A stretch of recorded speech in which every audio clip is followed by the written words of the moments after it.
సంఘంలో నకిలీ బంగారం కుదువపెట్టి ₹1,20,000 నగదు తీసుకెళ్లిన చీటింగ్ కేసులో సంఘం పోలీసులు 2 ముద్దాయిలు అరెస్ట్ చేశారు. సంఘం పోలీస్ స్టేషన్లో సీఐ వేమారెడ్డి, ఎస్ఐ రాజేష్ అరెస్ట్కు సంబంధించి వివరాలు వెల్లడించారు.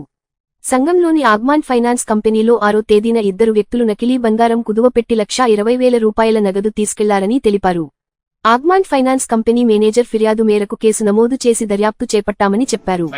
దర్యాప్తులో భాగంగా నెల్లూరుకి చెందిన వెంకటేశ్వరరావు, అజయ్ కుమార్ అనే ముద్దాయిలను సంఘం ఓల్డ్ చెక్ పోస్ట్ వద్ద అరెస్టు చేసి రిమాండ్ తరలించామని వెల్లడించారు. ముద్దాయిల నుండి ₹30,000 నగదు రికవరీ చేశామని తెలిపారు.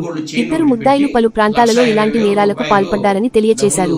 బంగారు కుదువ వ్యాపారస్తులు ఇటువంటి వ్యక్తుల పట్ల అప్రమత్తంగా ఉండాలని సూచించారు. ముద్దాయిలను పట్టుకోవడంలో ప్రతిభ కనబరిచిన ఎస్ఐ రాజేష్, కానిస్టేబుల్ పుల్లయ్య పలువురి సిబ్బందిని సీఐ వేమారెడ్డి అభినందించారు.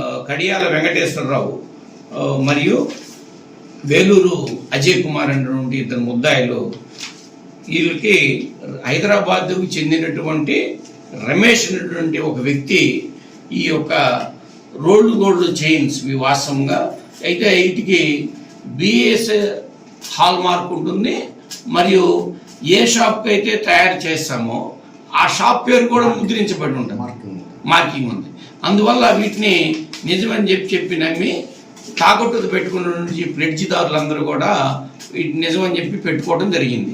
అయితే ఈ క్రమంలో ఈ కడియాల వెంకటేశ్వరరావు మరియు వేలూరు అజయ్ కుమార్ అరెస్ట్ చేస్తే వాళ్ళు కన్ఫెషన్ ఇచ్చి వాళ్ళు ఇచ్చిన కన్ఫెషన్ మేరకు ఇంతకుముందు వాళ్ళు జడ్చర్ల, నందికొట్కూరు, బద్వేలు, నెల్లూరు జిల్లా ఆత్మకూరు, సంగము, విజయవాడ, అద్దంకి, చీరాలలో కూడా ఇదే టైపు నేరం చేశారని చెప్పి చెప్పడం జరిగింది.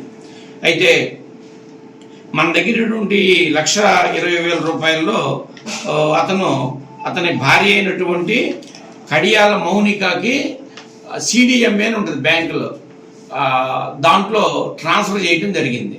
సో ఇతని దగ్గర ₹30,000 ఈ కేసుకు సంబంధించినటువంటి డబ్బుల్ని ఈ చోరీ సొత్తుగా భావించి, చీటింగ్ చేసినటువంటి సొత్తుగా భావించి వాటిని స్వాధీనపరచుకోవటం జరిగింది.